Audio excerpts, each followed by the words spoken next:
लेकिन मैंने सुना था, लेकिन आज मैंने कुछ और ही देखा है। क्या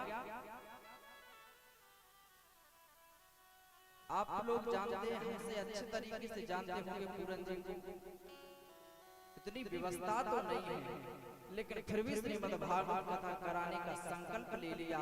इससे बड़ा पुण्य उनका भाग्य और कोई नहीं हो सकता। ये मन की बात है।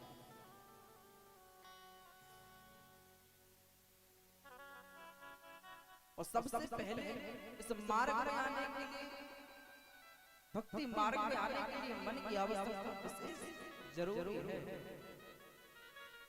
कोई भी कार्य आप कीजिए, लेकिन मन की एकाग्रता जब तक नहीं है, तब तक उस कार्य में आप सफल नहीं हो सकते। बच्चा पढ़ाई करे और अगर मन से नहीं करता है तो सफल नहीं होगा। हम भी अगर पांडाल में बैठे रहे और मन परमात्मा के चरणों में, परमात्मा की कथा में नहीं लगाया, तो भागवत सुनना बेकार चला जाएगा। तो मन की एकाग्रता बहुत जरूरी है।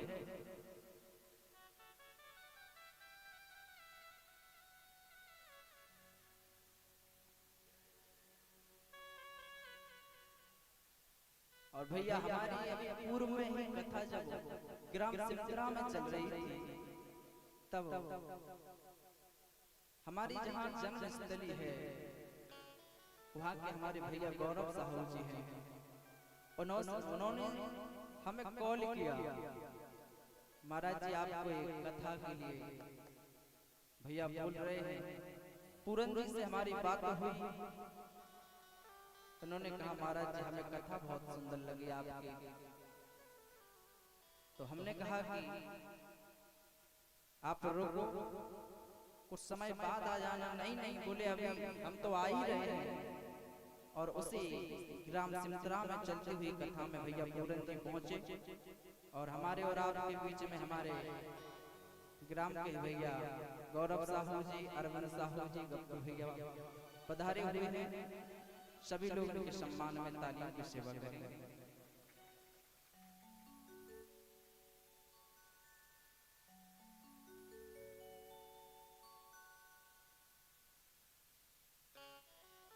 तुम महाराज मैं निवेदन करो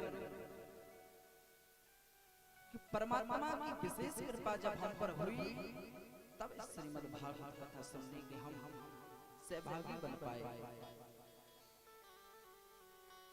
संत समागम हरि कथा, तुलसी दुर्लभ दो, धन दारा और लक्ष्मी, भैया पापी होए। महाराज धन और दौलत तो पापियों के भी भरी हुई है, लेकिन परमात्मा की कथा नहीं है। संतों का संग, संतों का सानिध्य और परमात्मा की कथा किसी बिरले के हुई मिलती है भैया।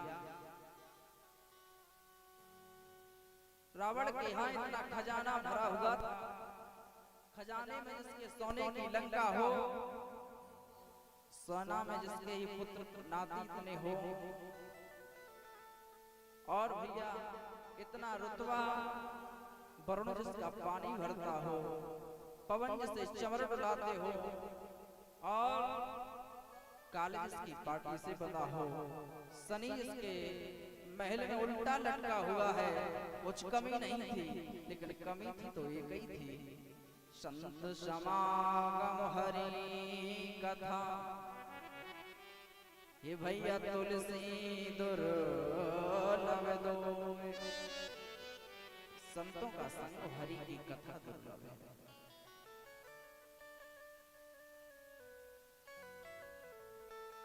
और महाराज मैं निवेदन करूं, जब वो लंका में हनुमान जी पहुंचे और विभीषण जी से मिले, तो विभीषण जी ने क्या कहा, और बाबा ने मानस में बड़ा सुंदर चित्रण किया, एक चौपाई के माध्यम से गुनगुनाएंगे। कि आवे मोहे भरोसे हनुमंता, आवे मोहे भरोसे हनुमंता, आवे मोहे भरोसे हनुमंता, आवे मोहे भरोसे हनुमंता, आवे मोहे भरोसे हनुमंता, आवे मोहे भरोसे हनुमंता, आवे मोहे भरोसे हनुमंता, आवे मोहे भरोसे हनुमंता, बिनु हरि कृपा मिले नहीं संता, मेरे हरि कृपा मिले नहीं संता, बिनु हरि कृपा मिले नहीं संता। मेरे हरि कृपा मिले नहीं संता। एक ही बात कही, अब मोए भाव भरोस हनुमंता, और बिनु हरि कृपा मिले नहीं संता। हनुमान जी महाराज, अब मुझे पक्का भरोसा हो गया है कि आप जैसे संत का दर्शन हो गया है, तो भगवंत को मिलने में देर नहीं हो सकती, देर नहीं हो सकती। महाराज, तो हम पर भी प्रभु की विशेष कृपा हो गई है, संतों का सानिध्य प्राप्त हो गया है। जब संतों का सानिध्य प्राप्त हो जाता है महाराज, भगवान की कथा और भगवान को मिलने में देरी नहीं लगती है।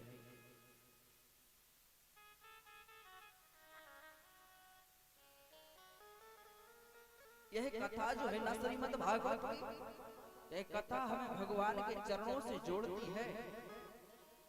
भगवान ने अपने चरणों से दो गंगाएं प्रकट की। दो गंगाएं कौन सी प्रकट की? एक श्री चरण से प्रकट की जो है श्री भागीरथी गंगा, और एक श्री मुख से प्रकट की जिसका नाम है भागवत रूपी गंगा। भागीरथी गंगा में स्नान करने से व्यक्ति पवित्र हो जाता है, लेकिन जो श्रीमुख से प्रकट की गई गंगा है ना, भागवत रूपी गंगा, इसमें व्यक्ति अगर गोता लगा ले तो व्यक्ति के जीवन का कल्याण हो जाता है। भागीरथी गंगा के लिए हमें इलाहाबाद जाना पड़ेगा, प्रयागराज जाना पड़ेगा, गया जाना पड़ेगा, हरिद्वार जाना पड़ेगा, लेकिन धन्य है हम डबरा के नगरवासी श्री भागवत रूपी गंगा हमारे द्वार चलकर आई है। हमें कहीं नहीं जाना है, बस अपने मन को परमात्मा के चरणों में लगाना है, और परमात्मा के चरणों में अगर मन लग गया तो भागीरथी गंगा में तो केवल शरीर ही पवित्र होता है, इसमें तो हमारे जीवन का कल्याण हो जाएगा, कल्याण हो जाएगा। श्रीमद् भागवत महापुराण की कथा परमहंसों की संगता बताई गई। इसमें 335 अध्याय और 12 स्कंद 18,000 श्लोक है। ये कथा कौन सी है? ये वही कथा है जो भगवान शंकर ने माता पार्वती को अमरनाथ की गुफा में सुनाई। ये कोई कथा अलग नहीं है, कथाएं होती रहती हैं, हम सुनते रहते हैं। एक कथा वही है, एक कथा वही है जिसे सनत कुमारों ने नारद जी को सुनाई। एक कथा वही है जिसको सूत जी महाराज ने नैमिष के क्षेत्र में 88,000 ऋषियों को सुनाई। एक कथा वही है जिसे गंगा के किनारे शिवताल में भगवान सुखदेव ने राजा परीक्षित को सुनाई। एक कथा वही है जिसको गौतम महाराज ने धुंधकारी को सुनाई। और महाराज एक कथा वही है जिसे हम और आप 7 वंश पर्यंत श्रवण करेंगे। ये कोई अलग नहीं।